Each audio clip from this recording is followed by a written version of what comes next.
The Footprints Conversations series feature insights and experiences from accomplished workplace and marketplace leaders who consider their work as a ministry.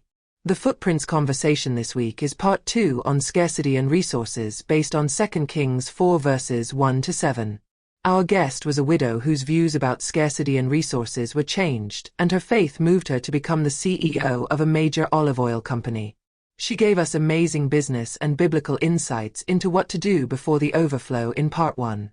Part 2 will focus on during the overflow. Please let's welcome Madam CEO to the Footprints Conversations.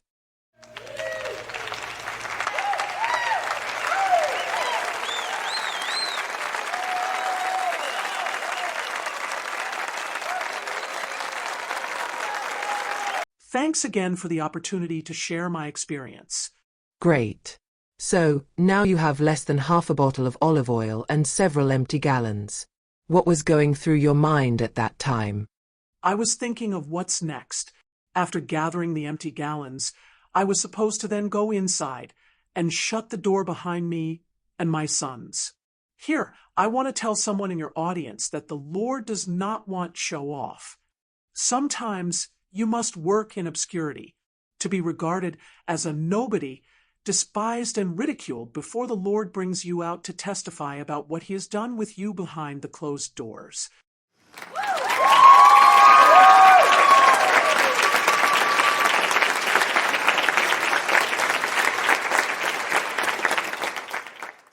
Madam CEO, this is very insightful.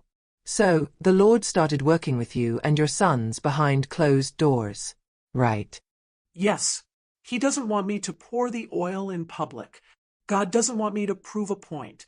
God doesn't want me to justify my actions and let people know I was right. The manifestation at the right time spoke for itself without me saying a word. This is where we need to learn from your experience and be careful to do things behind closed doors. I know someone who started a business, and less than a year he had wanted to impress everyone to know how the business was successful. The people he revealed his business ideas and secrets to later became his competitors, and they drove him out of business.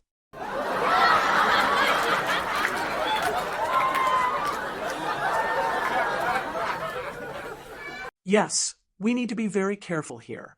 At the right time, the manifestations and testimonies will speak for you and give glory to your Lord. Don't be in a hurry to let people know how your situation is changing. Some may be laughing with you, but in their hearts, they may not be rejoicing with you. They could oppose you, distract you, and undermine you. Work behind closed doors.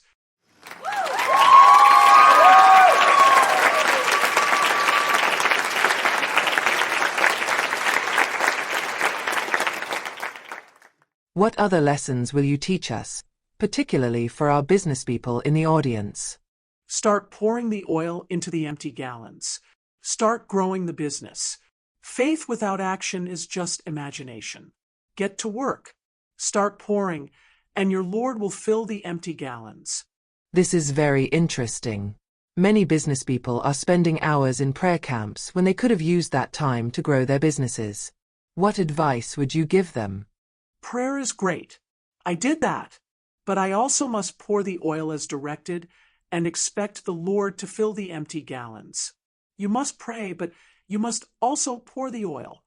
The Lord will not pour the oil for you. The prophet will not pour the oil for you.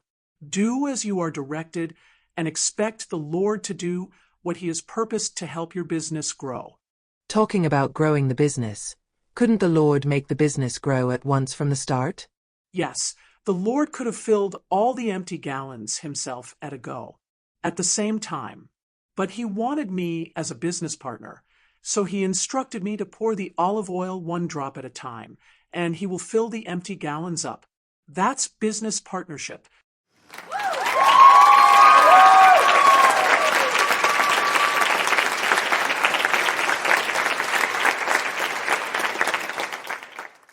Audience, note. 1 drop at a time. Keep pouring. 1 gallon at a time. Incremental growth. Until all the empty gallons are filled up. That's divine partnership for business growth. And let me add that The level of your business growth will depend on your level of commitment to the partnership with the Lord. If I had gotten frustrated and stopped at gathering only 2 empty gallons, the Lord would have filled only 2 empty gallons. I believe I am talking to someone here. Gather more empty gallons, and the Lord will fill them all up.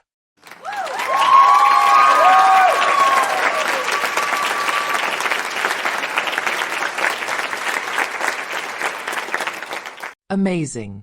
So, the amount of work you are prepared to put in your business will determine the level of success you will experience by faith. Right. Right on point. And I hope someone in your audience who is starting as a business person will gain this insight. Put in the work by faith. Gather the empty gallons by faith. Pour the olive oil into the empty gallons, 1 drop at a time by faith. And you will experience the Lord's power for overflow as you work in faith.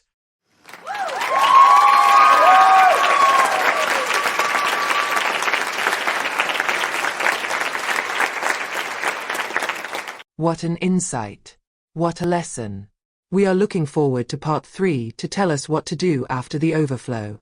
Before then, let's show our appreciation to Madam CEO.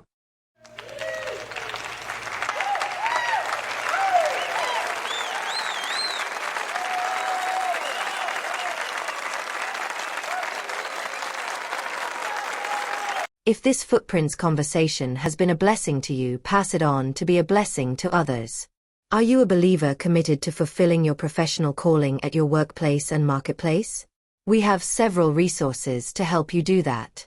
Just subscribe at the YouTube channel for you to receive new resources we create every week. If you have creative arts talents too, get in touch and let us yield it to the Lord to use it to impact lives for His glory.